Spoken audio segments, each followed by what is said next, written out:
A las autoridades de las Naciones Unidas, los representantes de los distintos países que la integran y todos los ciudadanos del mundo que nos estén mirando, buenas tardes. Para aquellos que no lo saben, yo no soy político, soy un economista liberal libertario, que jamás tuvo la ambición de hacer política y que fue honrado con el cargo de presidente de la República Argentina frente al fracaso estrepitoso de más de un siglo de políticas colectivistas que destruyeron nuestro país. Este es mi primer discurso frente a la Asamblea General de las Naciones Unidas y quiero aprovechar para, con humildad, alertar a las distintas naciones del mundo sobre el camino que están transitando hace décadas y sobre el peligro que implica que esta organización fracase en cumplir su misión original. No vengo aquí a decirle al mundo lo que tiene que hacer.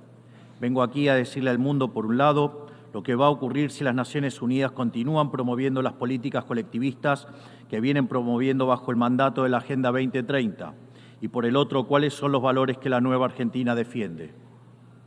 Quiero, sí, comenzar dando crédito cuando el crédito corresponde. La Organización de Naciones Unidas nace del horror de la guerra más cruenta de la historia global, con el objetivo principal de que nunca volviera a ocurrir. Para ello, la organización grabó en piedra sus principios fundamentales en la Declaración Universal de Derechos Humanos. Ahí se consignó un acuerdo básico en torno a una máxima, que todos los seres humanos nacen libres e iguales en dignidad y derechos. Bajo la tutela de esta organización y la adopción de estas ideas, durante los últimos 70 años la humanidad vivió en periodo de paz global más largo de la historia, que coincidió también con el periodo de mayor crecimiento económico de la historia. Se creó un foro internacional donde las naciones pudieran dirimir sus conflictos a través de la cooperación, en vez de recurrir instantáneamente a las armas, y se logró algo impensado: sentar de manera permanente a las 5 potencias más grandes del mundo en una misma mesa, cada una con el mismo poder de veto, a pesar de tener intereses totalmente contrapuestos. Todo esto no hizo que el flagelo de la guerra desapareciera, pero se logró por ahora que ningún conflicto escalara a proporciones mundiales. El resultado fue que pasamos de tener 2 guerras mundiales en menos de 40 años, que en conjunto se cobraron más de 120 millones de vidas, a tener 70 años consecutivos de relativa paz y estabilidad global, bajo el manto de un orden que permitió al mundo entero integrarse comercialmente, competir y prosperar. Porque donde entra el comercio no entran las balas, decía Bastiat. Porque el comercio garantiza la paz, la libertad garantiza el comercio y la igualdad ante la ley garantiza la libertad. Se cumplió, en definitiva, lo que consignó el profeta Isaías y se lee en el parque cruzando la calle. Dios juzgará entre las naciones y arbitrará por los muchos pueblos. Forjarán sus espadas en rejas de arado y sus lanzas en podadoras. Nación no tomará espada contra nación, nunca más conocerán la guerra. Esto es lo que ha ocurrido mayormente bajo la tutela de las Naciones Unidas en sus primeras décadas. Y por eso, desde esta perspectiva, estamos hablando de un éxito destacable en la historia de las naciones que no puede ser soslayado. Ahora bien, en algún momento, y como suele ocurrir con la mayoría de las estructuras burocráticas que los hombres creamos, esta organización dejó de velar por los principios esbozados en su declaración fundante y comenzó a mutar. Una organización que había sido pensada esencialmente como un escudo para proteger el reino de los hombres se transformó en un leviatán de múltiples tentáculos que pretende decidir no solo qué debe hacer cada Estado-nación, sino también cómo deben vivir todos los ciudadanos del mundo. Así es como pasamos de una organización que perseguía la paz a una organización que le impone una agenda ideológica a sus miembros sobre un sinfín de temas que hacen a la vida del hombre en sociedad. El modelo de Naciones Unidas, que había sido exitoso, cuyo origen podemos rastrear en las ideas del presidente Wilson, que hablaba de la sociedad de paz sin victoria y que se fundaba en la cooperación de los Estados-nación, ha sido abandonado. Ha sido reemplazado por un modelo de gobierno supranacional de burócratas internacionales, que pretenden imponerle a los ciudadanos del mundo un modo de vida determinado. Lo que se está discutiendo esta semana aquí en Nueva York, en la Cumbre del Futuro, no es otra cosa que la profundización de ese rumbo trágico que esta institución ha adoptado. La profundización de un modelo que, en palabras del propio secretario de las Naciones Unidas, exige definir un nuevo contrato social a escala global, redoblando los compromisos de la Agenda 2030. Quiero ser claro en la posición de la Agenda Argentina. La Agenda 2030, aunque bien intencionada en sus metas, no es otra cosa que un programa de gobierno supranacional de corte socialista, que pretende resolver los problemas de la modernidad con soluciones que atentan contra la soberanía de los Estados-nación y violentan el derecho a la vida, a la libertad y a la propiedad de las personas. Es una agenda que pretende solucionar la pobreza, la desigualdad y la discriminación con legislación que lo único que hace es profundizarla. Porque la historia del mundo demuestra que la única manera de garantizar la prosperidad es limitando el poder del monarca, garantizando la igualdad ante la ley y defendiendo el derecho a la vida, a la libertad y a la propiedad de los individuos. Ha sido precisamente la adopción de esa agenda que obedece a intereses privilegiados y el abandono de los principios esbozados en la Declaración Universal de Derechos Humanos de las Naciones Unidas lo que tergiversó el rol de esta institución y la puso en una senda equivocada. Así, hemos visto cómo una organización que nació para defender los derechos del hombre ha sido una de las principales propulsoras de la violación sistemática de la libertad, como por ejemplo con las cuarentenas a nivel global durante el año 2020 y que debería ser considerado un delito de lesa humanidad. En esta misma casa, que dice defender los derechos humanos, han permitido el ingreso al Consejo de Derechos Humanos a dictaduras sangrientas como la de Cuba y Venezuela sin el más mínimo reproche. En esta misma casa, que dice defender los derechos de las mujeres, permite el ingreso al Comité para la Eliminación de la Discriminación contra la Mujer a países que castigan a sus mujeres por mostrar la piel. En esta misma casa, sistemáticamente, se ha votado en contra del Estado de Israel, que es el único país de Medio Oriente que defiende la democracia liberal, mientras se ha demostrado en simultáneo una incapacidad total de responder al flagelo del terrorismo.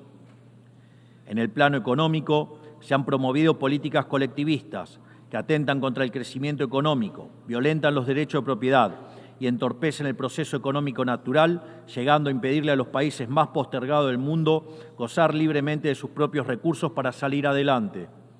Regulaciones y prohibiciones impulsadas precisamente por los países que se desarrollaron gracias a hacer lo mismo que hoy condenan.